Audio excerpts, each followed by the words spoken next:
Welcome to Tremendous Talk. We got the industry, tea, and the jokes.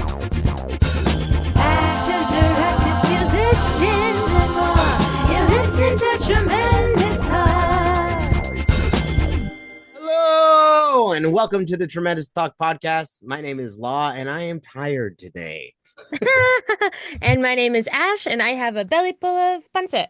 Oh, there you go. Happy Valentine's Day, by the way. Is it like a Valentine's Day pancit or just like... No, I did a show for that TV show that I'm in. We did like a karaoke thing, and oh my God, let me tell you about it really quick because it's actually very funny. So we got there, and there's like, a big Cebuano like feast on the table, and there's like lechon and stuff. And I'm like, oh, I'm vegan, so I ordered my own pancit. Anyway, so I'm supposed to sing "I'm Every Woman" because it's like a tease of like a song that I sing in the TV show, right, by Shaka Khan.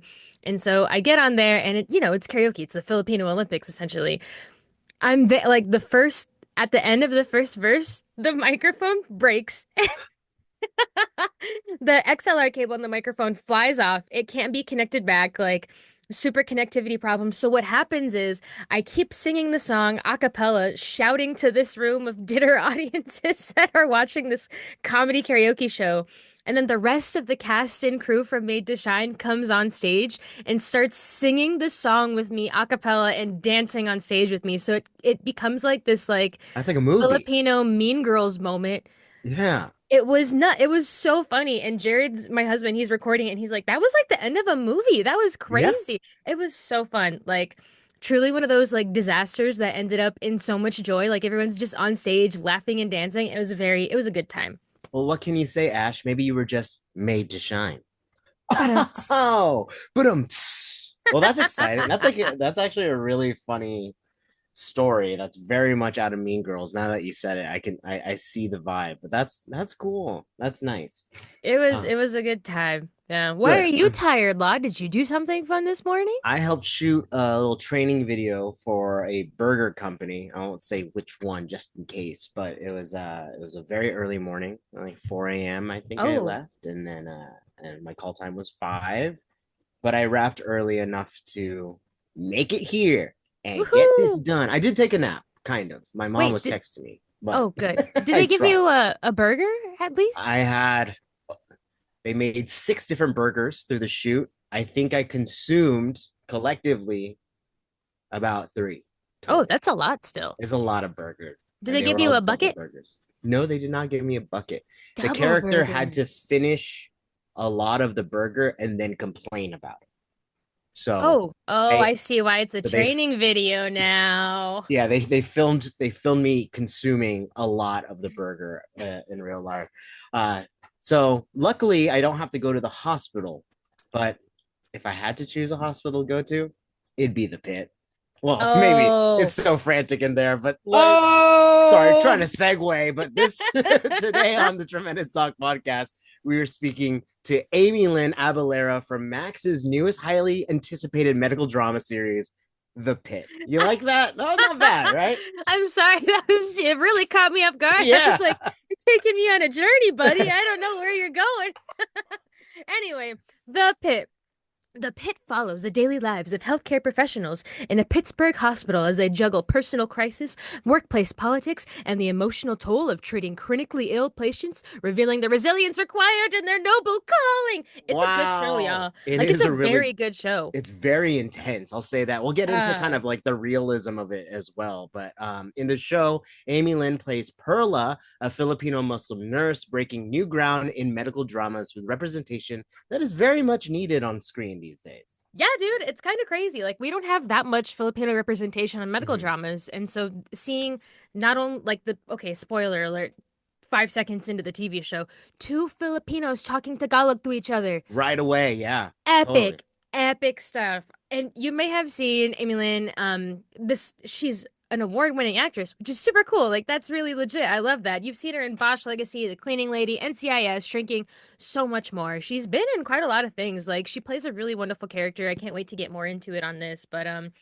yeah, dude, we get into all of, like, representation on the series, but it's, like, shooting, like, this very intense show. Very intense. Her journey in entertainment and, like, kind of a shout-out to people in the medical field and our first responders and stuff, too. Absolutely. But we're so excited to highlight Amielynn. So welcome to the Tremendous Talk podcast, Amielynn Abellera. And don't forget to watch The Pit now on Max. Episode 7 Yes, just came out. Now it's just go. Just go. episodic releases. Yeah. Hey. I'm gonna start off asking you your blood type and all the necessary information. I wish I Yeah. knew, actually, because You I know, I actually don't know my blood type blood type either. either. Yeah. Yeah. What kind of Filipinos are we? I don't we're know. terrible. We're terrible Filipinos. I'm just gonna say I'm A, because I'm A, Milan. Because you're That's it. I feel like I don't know. Do you even your blood you type know? has Do you know alliteration. yours? Do you actually know? Man, you guys. I asked my doctor when I Yeah. did like a blood test, and then he straight up said, "Oh, you don't need to know that." And then he was by it, and I was like, "What?" And I've never gotten that answer. I'm gonna march into a hospital one day and just What? be like, "Take my blood and tell me what it is. What Wait, letter am I?" Tell me right now. I feel like we want to be O negative. That's the one that can be Everything. Universal, Oh, right? okay. Yeah. Or it can take everything, or it can be one. It can be the thing for everyone, right? Yeah, something like that. You're asking the wrong Filipino, unfortunately. Have something like that on the show, and I was like, oh yeah, oh, I think it's either O positive. Oh, I don't know. I'll find out. Well, for So- those of you who are just tuning in, welcome to the podcast. We don't know what we're talking about, but we're excited to be here. Hi. Well, hello, Amielynn. Thank you so much. Just to get into it, like we are all about uplifting people of color, especially in this industry, doing really cool things in the industry. And Ash and I just recorded our intro. Your show, The Pit, is crazy intense. Like it is an intense medical drama. I think my favorite thing about it is that it feels very real. Like there's a Oh. frantic energy to it, and just I personally, what I'm most curious about is logistically, because of the way that the show is set up. Like it's the first hour of this guy's shift, and then the second hour and third hour and onward. When you were shooting these things, did you ever feel lost in where you were in the story, or did you really shoot it chronologically? Totally chronologically. Yeah. Oh.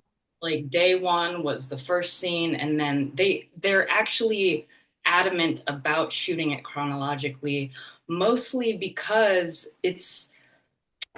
they want it to be, first off, it's like this huge open space of a set, right? So it was actually the set and the design of the openness of the set was actually created first before they started writing anything. Whoa. And they really just want this open space of healthcare professionals existing in real time. So they don't want to miss anything in terms of, like, they want the flexibility of us existing as human beings and like the flexibility of that, but also they want to stick with the continuity to a T where anything can happen within those minutes of real time, and they want to catch all of that. So yeah, it was all chronological.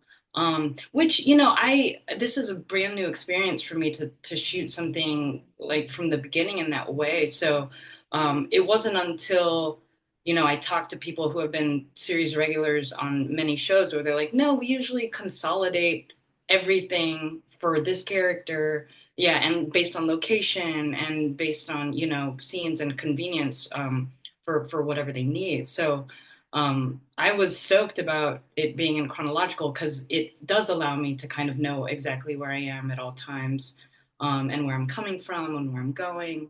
But yeah, apparently that's not the precedent, right? So yeah, very rare. Even the way that you're just saying the set was first and then the writing came after. Beautiful. I don't know if I've ever heard of that before. So that's really cool. yeah, That's nice. because I think they just want to make sure that, when Dr. somebody is coming out of there, they know exactly where everyone is at all times. So they'd be able to catch, me in the background or some other doctor in the background. So it's really, really neat. Yes. Wow. Yeah. What a Yeah. kinetic set. That was one thing I noticed. Like, I don't know if anybody else has had experience in the floor. The only experience I have in a medical floor is my mom was a nurse, and I got to spend a lot of time with her, like either on the floor or in the break room with the other nurses, just like picking her up, dropping her off. Yeah. The other nurses like babysitting me for a few minutes or something. But it did feel like a floor in so many ways, just the dynamics, and you could tell it's on handheld, right? Yeah, there are two cameras and they're both on handheld. It's just amazing. But we bring in a third one later in the season, like I think in episode 10 to catch some other really special things, but just Cool. handheld all the time, all day, every Wow. day. That's How talent. I That's was gonna say, talent. how tightly is that choreographed? Because like there's literally so much happening in that hospital. The Beat, first beat, beat. episode, yeah, exactly. I was just like, oh my God, another ailment, like another patient. Like, I know. And that one's not even done yet, and this one's yeah, coming up. Well, it's kind of like theater. They really are wanting it to. They actually really pinpointed people who have theater experience. At least is what I heard later in the process. But they, for every sort of trauma or every sort of ailment, there is a rehearsal process, of course, at first. Not a super extensive one. Like we come in maybe earlier in our call to have this huge rehearsal with all the bits and pieces, and we have to know our lines, of course, and everything, and then we run it a couple times and then it's cameras. But I think it looks choreographed, and a lot of it is. It's like you need to be here in this place, but I think the franticness of it is probably because we're frantic. I'm frantic, like I don't totally know what I'm doing. Also, in that moment, I'm like, oh, I gotta grab. Oh, I have to remember to grab that. mm, So it probably is realistically frantic as well. Yeah. Yeah. I mean, it captures the moment too. Like people don't know what they're getting into the doors. Like you don't know what mhm. steps A, B, and C you have to take. You kind of take things moment by moment by moment, which is the same way that like we approach things, right? We take things moment by moment by moment. So I love that. That kind of keeps things fresh in a way. But I Yeah. I need to talk about the first like literal 5 seconds of this TV show. So we see the doctor walk in. He's starting his day off. He arrives to the hospital. You, Perla, as your character Perla is the person that brings us into the hospital, to be honest. Like you have that first line of like what's happening, what's going on. Yeah. Not only do we see Filipino representation, two Filipino women speaking Tagalog to each other in the first seconds of this TV Crazy. show, but your character's Muslim, you're wearing a hijab. Like Mhm. these are big deals. Can you talk about I don't even know what to add. Like that's just such a big moment. Like how did Cultural that feel? significance, Yeah. yeah, like Oh my God. Sure, sure. I totally wholeheartedly agree of how epic those choices are. And in terms of the first thing you're saying, yes, that like Perla just sort of jumping on Robbie right away. Like, what the heck is happening? Like, is our hospital gonna like break down? Blah blah blah. I was, pleasantly surprised too, because there were some scenes, not really, like a scene sort of in the triage area, the waiting room, like right before that to kind of bring us in. But I think they just really, really wanted to bring him into the hospital right away and like mhm.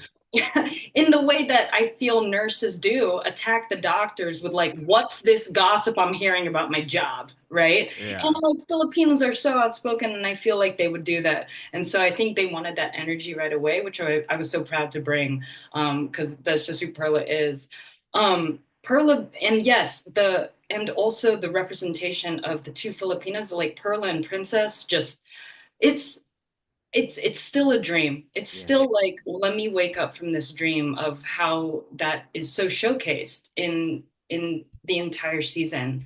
And how also I like how it's not really leaned into in a way that's, I don't know, like a caricature, or it's like these, and same with Perla's Muslimness. It's not really like, not like it's a big deal, but it's just, this is a person existing, and Yeah. this is Mhm. what this is, and we don't need to like make a story about it. We don't need to like highlight it in a way that's uh you know and I think there are pros and cons of that, where it's like, this is just the world. This is Yeah. just authentic diversity in Pittsburgh in an urban setting, and there's no question about it. And we don't really have to.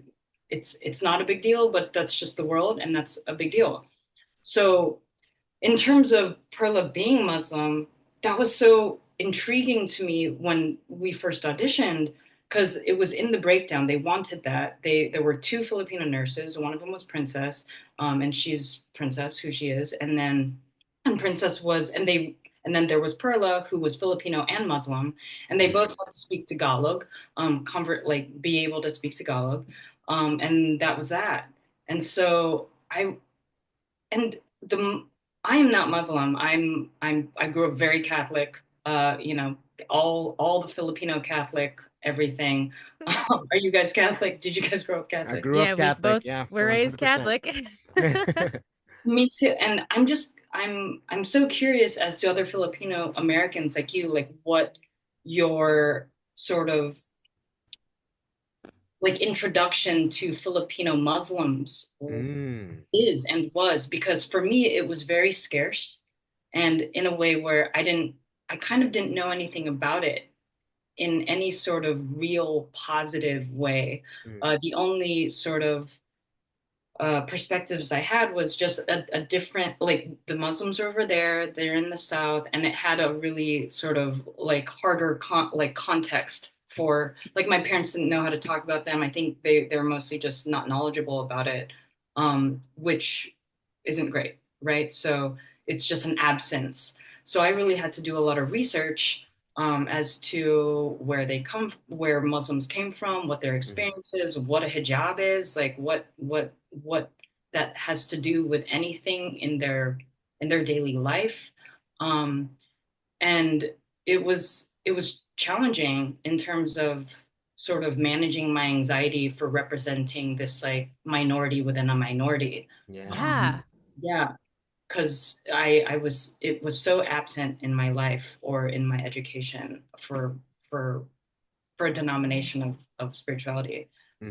So, but huge deal. And I even asked the showrunners, you know, in the first, you know, like what, and Noah, just what was behind the choice of Perla being a Muslim or Perla being Filipino Muslim. And it it wasn't so it wasn't so deep. It was just for representation. And Yeah. it was simple and it wasn't a big deal. Like I wanted it to be a bigger deal, but also I was like, it's not. They just wanted to represent this world. And there's a huge population of Muslims in Pittsburgh, apparently. Mm. Um, and Noah specifically told me in all 15 seasons of ER, there wasn't one Muslim character at all. And he rarely sees that on television, and he really wanted to bring that to the forefront. So enter Perla. That's I beautiful. Oh I my kind God. of love that the explanation is like because Perla just is like Yeah.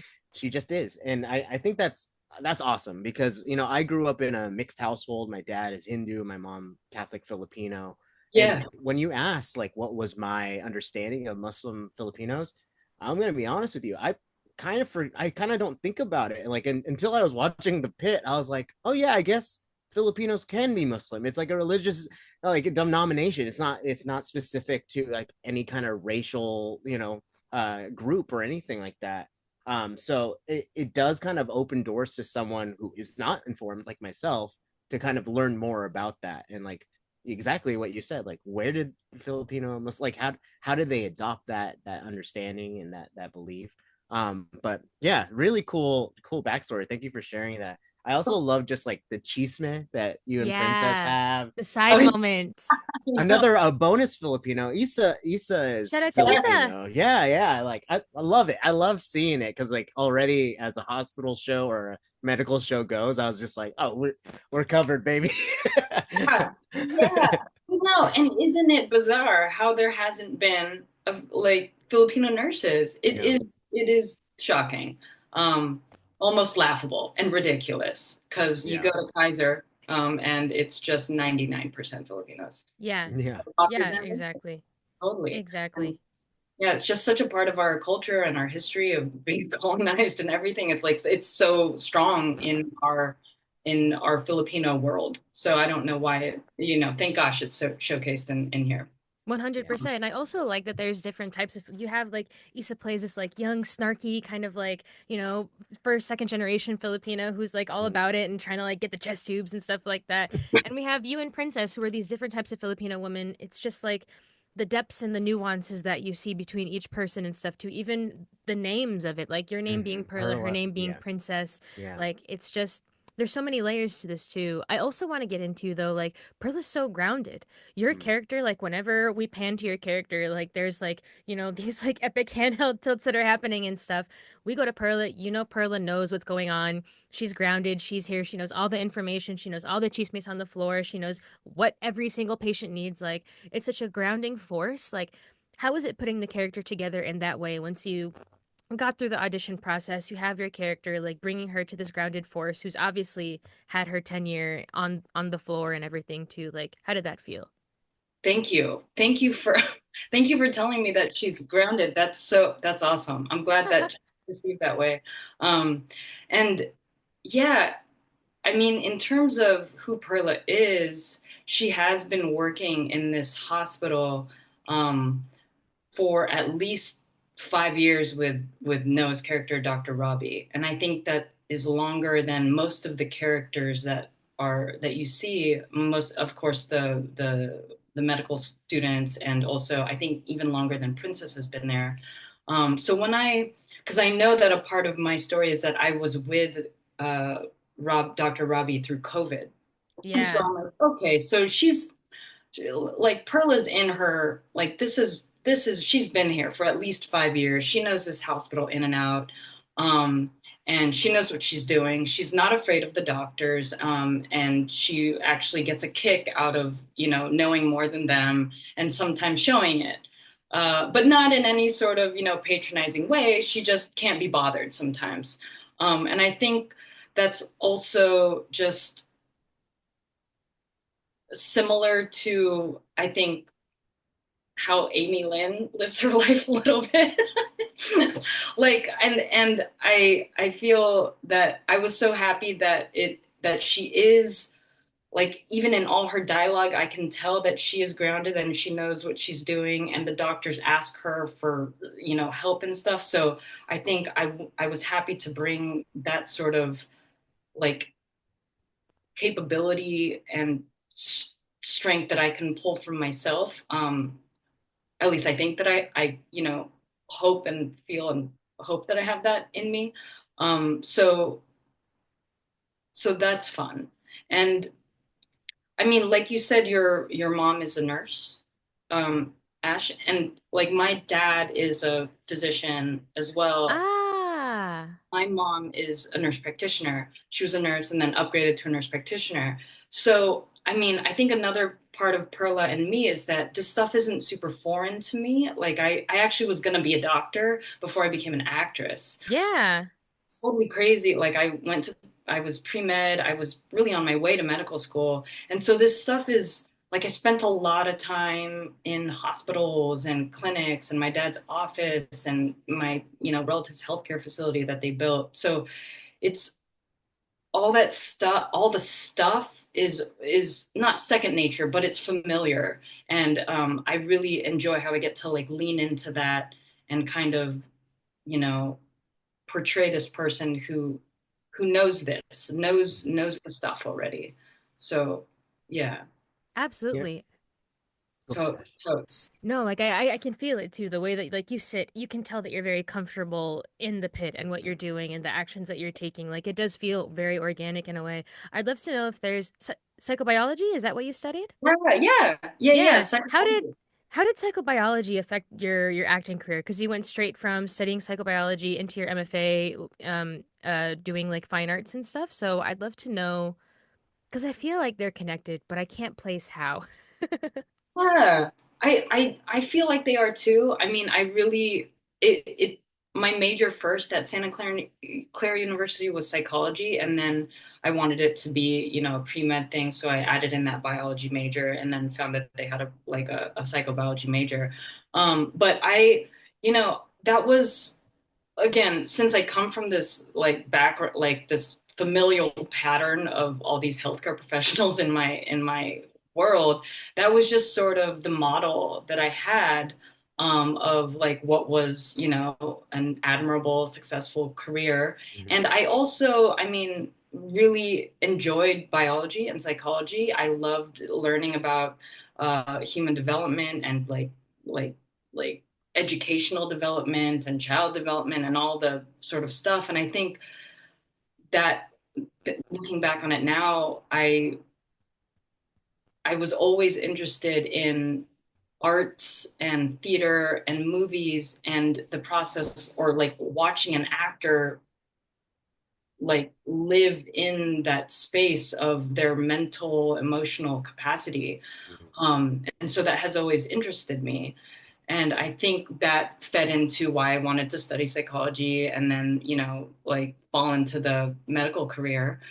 Um, and I was at it for a long time. I mean, I graduated, I was applying to medical school, all the while, since as long as I can remember, my favorite hobby and extracurricular activity, of course, was was theater and acting, and I was obsessed with it, and I'm obsessed with Miss Saigon and obsessed with Les Mis and like Phantom, and like I just loved all that stuff, but it just wasn't really modeled to me as a career, so I just didn't go that route, and was just kind of scared to consider it that to be one. So on my way to medical school interviews, like I I kind of paused and hesitated just because something was a little off, like I really still throughout all of this, even through college, I was like auditioning for plays and things like that. And I just couldn't get enough. But I was still on the path to medicine. And by the time, and exceeding at it, right? So by the time excelling, so by the time I get to the road to interviews, I was like, I think I just got to pause. Something's off. So I, what happened? I stopped to work a little bit. I got this job at Stanford Hospital doing cancer research, Wow. and then moved to San Francisco. I'm from Stockton, California. Moved to the city and did this job at Stanford, and then also that was like during the day, and then by night I was, like in plays and like trying to audition for short films and things like that. And I did that dance for I think like about 3.5 years, and it was great. Like I felt like I was, getting work experience for when I was going to be a doctor, but then also when I was going to do that, and then also just like finally getting into plays in a city and that, and uh, it hit a point where I think I realized like I just needed to go the acting route, and it was like a specific moment for me when I realized like, man, I'm really working with these doctors who are at the top of their game. Like, if I wanted to be a doctor, I needed to be like this doctor that I was working under, like the most passionate, like A plus, like gets up at 5 to read the newest journal article that just came out about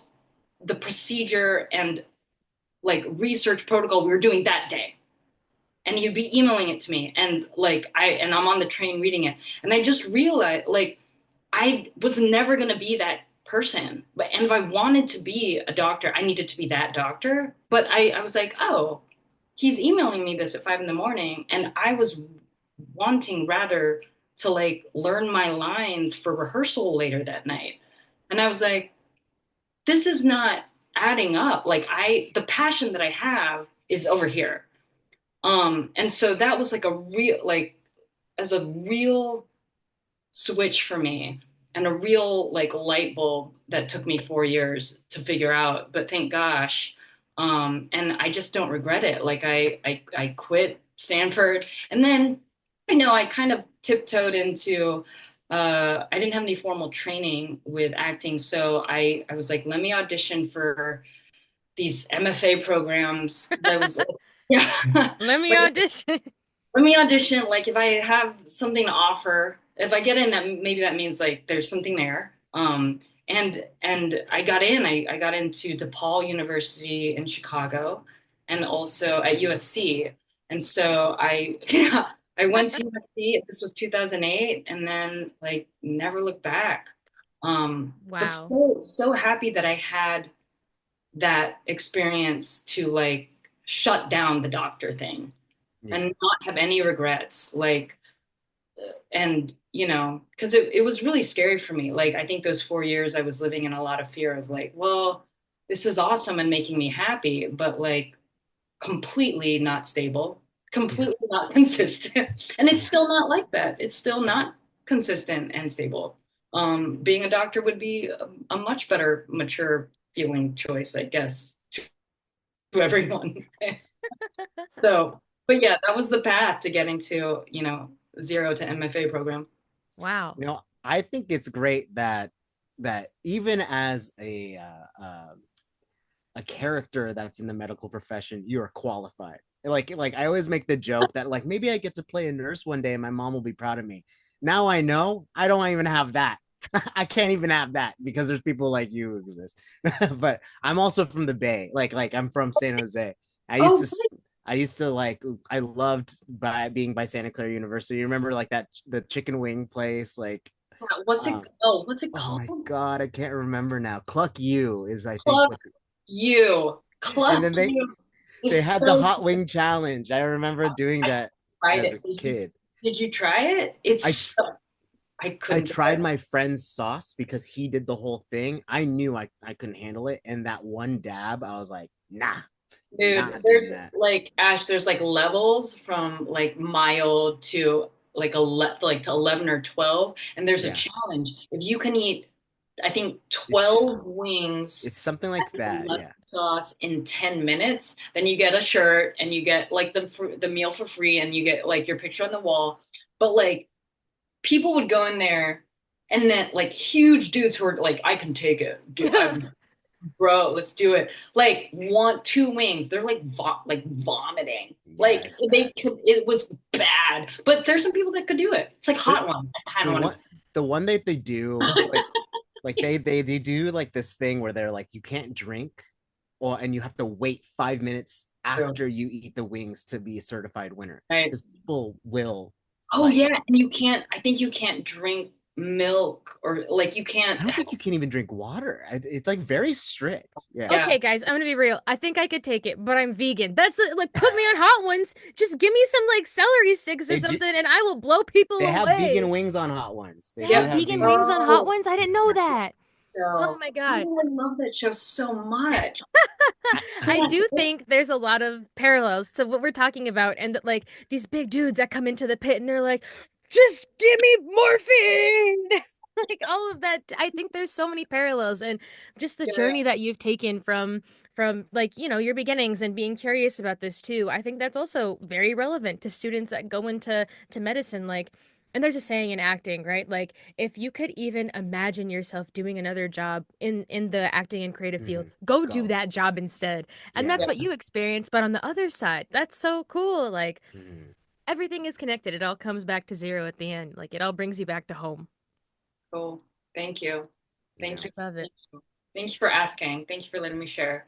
This is a show that highlights first responders in such a great way. And obviously, you grew up with a background knowing what medical professionals go through and learning about the field. But what has doing this show taught you about the first responders? Like, what have you learned from just like their experience or even researching the show? Just because right now I want to highlight them as much as possible because of everything that's going on and how wonderful that they are. But yeah, what did you learn through the process of getting ready for this show and filming it? Sure. Thank you.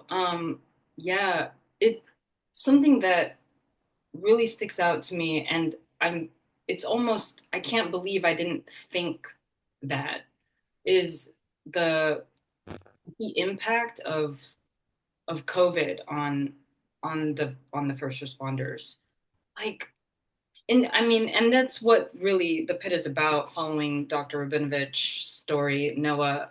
Um, they didn't have a break, you know, like they have been working since 2020. They have been continuing to work through 2020 and didn't have a break to either grieve or take pause. They just have still, it's 2025 and they were still going. And I don't think I understood how many people they must have seen die. Ugh. And also, I mean, sorry to be so morbid and like it's so real. blatant about it, and their colleagues, their family, and feeling so helpless to the world in a in a space like how we have presented, you know, our ER, and having to make so many choices that were probably wrong, or you know, so quickly and so, you know, and the trauma that that can have on these healthcare workers, and to still keep going, is so vividly exhausting. And I think that's what we are trying to highlight. And I think that's like my biggest takeaway of, I don't know, did not know what they were going through. I mean, you never really know what anybody's going through, but that impact from COVID, and you know, us as like me as a regular person, I'll speak for myself. It's almost like that has been not that it's been forgotten, but Oh, you're right. here we are. Here we are now, just moving on. If I was a lucky one not to have been impacted so badly, and even with the fires, like if you know, I was one of the very lucky ones here in South Pasadena that, you know, my house is okay and everything, but so many loved ones, so many neighbors, so many friends, and here I am just continuing to live my life. And so it's they really are heroes. They really are like superheroes to keep going and to know how to deal with these sorts of ailments and emergencies that just are relentless every single day. And I have a newfound respect, and I want to reflect on that more. And I hope the show is able to give people that space to sort of like discover and see that for themselves, for the first responders around them, and to reflect on it. Because I know I hadn't enough reflected on that, even with my mom working through COVID and Oh, getting, yeah, so crazy. And all my cousins who are healthcare workers and things like that. God, you guys, so much that you're still holding, probably, that I don't know anything about. bless. Just that one flashback that we get in even just the first episode, it like shook me. Shook me. Yeah. Yeah. And there we have some real nurses and doctors always on set, our medical techs who are always, you know, running the rehearsals and telling us like, and some of them their background too. So they're, you know, doing the IVs and helping us like look real. But they too, during those COVID scenes, they really had to take moments because it was triggering for them to see that again, everyone in PPE again, all those beds everywhere that shouldn't be where they should be, and like everybody intubated. So it still packs a punch for them. Well, thank you for sharing that insight. I again, it's kind of what you were, as you were saying it, that's, I was reflecting on it. It's just like, it feels like it happened, it's behind us, but it's not. Like, you know, the ripple effect continues on as time goes on, and Yeah. you see like the shortage of staff, you see people whose lives completely change. So I do think the show does a really good job at highlighting the internal struggles of a hospital, or especially an emergency room, of like what that looks like and what that trauma looks like as you carry on. So thank you for sharing that. Something that we ask our guests, every guest, it's a little bit of a loaded question, but we are the Tremendous Talk podcast, so we would open this up to you, interpret it however you'd like. But Amielynn, what makes you tremendous? Oh God. Yeah, I know. Some people hate it because it's like, I have to talk We about used to myself. do this at the top of the episode. Yeah. Well, you know, something that I was just thinking, like about half an hour ago before this started, um, is I've had this goal. This is so random. I've had this goal, like, to run 20 miles a week. Yeah. And I've accomplished this goal. Like, I was just reflecting on how I've done this for the past, like, at least 10 years. Whoa. Yeah, and because I just like hit my 20-mile like earlier this morning, and I was like, oh, and it's like it takes a punt, but I'm like, wow, I've done it. Like, I'm still. It's a discipline. It's like running really, there's no control over my life. I feel this career, my family, my 4-year-old, I have no control over my life, like zero, zero control. The only thing that I have control over is like my running schedule, or that's the only time I feel real strength and discipline and control that is mine. And it's only mine. And so I've really hit that goal, like, and through COVID I did it, through like everything, like through this whole schedule of shooting the pit. I've made it happen. I'm so proud of myself, and I think it's tremendous. That is tremendous. Really fucking tremendous. Whoa. That's crazy discipline. I don't know if I've run 20 miles collectively in 35 years I've been alive. So that's crazy. I'm like, good job, Amielynn. Good job. That's Good really job. totally good job.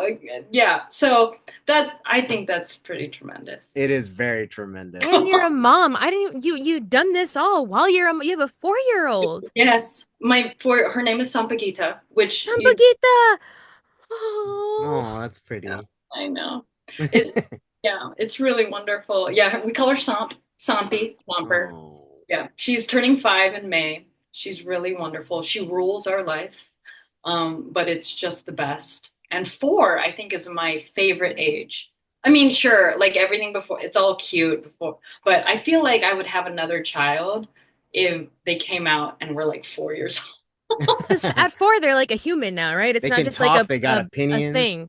Oh Yeah. my God, they have a thing. Their personalities like kind of coming out. You can like kind of walk down the street with them and like have a conversation and like share a donut. Like it's just so cool. Like they're like kind of your little buddy. I really love it. I Oh, really she's love so cute. I just peeked on your Instagram. Oh, yay. Oh, it. Yeah, little Somper. She's great. oh, shout out to Sampa. Shout My out. heart. You know, we don't want to take too much of your time, but to wrap up our episodes, we always ask our guests. We're gonna pass the mic over to you, and if you want to promote something, if you just have some advice to give, whatever it is that you want to say in this moment, we open it up to you. We're just really grateful for your time, so thank you. But here's the microphone. That's for you. Thank you so much for having me on this tremendous talk podcast. I think you both are also so tremendous for providing the space for artists, and for championing, you know, AAPI and Filipino Americans, and wanting to have the conversations that I think like we all need to learn about how we all have gotten here. And you know, that helps me like to just hear that you're from the Bay and you like, you know, Santa Clara and fuck you. You know that Sampaguita is a cool Filipino flower, and like your interest, and your mom's a nurse too. I just it is the community of this city can be isolating sometimes, a lot of the times. And so I think it's tremendous that you have wanted to create community with this podcast. So thank you for that. That's all I have for the mic. Is a big, big, tremendous thank you. Yeah. Well, thank you for for offering that time to compliment us. I will take it.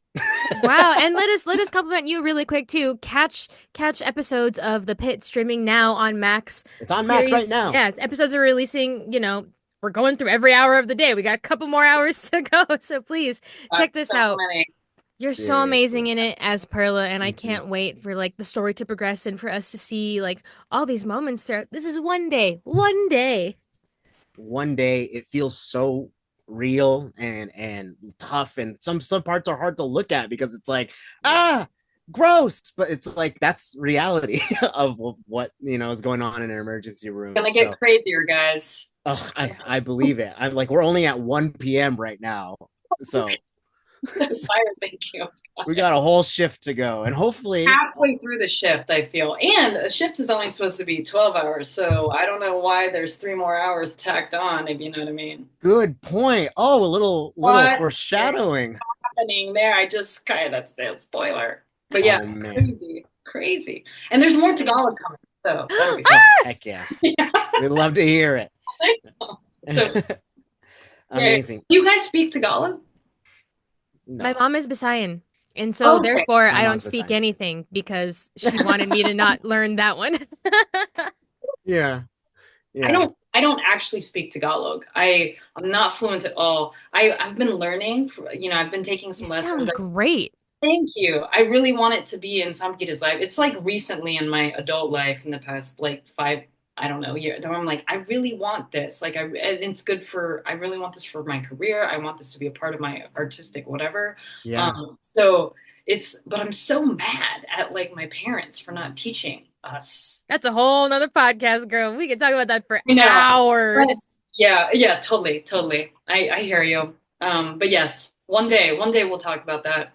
But We it is will. good to know, like to Yeah. feel that also that you're experiencing that too, because I think all of us, so many of us, like it's this coming back to home. It's a resurgence of coming back to home and rediscovering our ancestral roots and even naming your daughter Sempagita. That is like such That's awesome. an effort of like not only decolonizing your mind, but like bringing your daughter back to home, back to her cultural roots. Like that's so beautiful. So Yeah, thank you. Yeah, I'm sure your guys' immigrant parents like have the same. I'm trying to understand that side too, because I'm mad, but I'm also like they were trying to assimilate in a foreign. They did the best they could. Yeah. Best they could. 100%. So I think we're all having this journey collectively, so that's why the community aspect is so important, because we can talk about these things and we'll talk more about these things. I promise you. hours for hours. Yes. Hours. Oh, cool. Yes, Amazing. I know I can talk. No.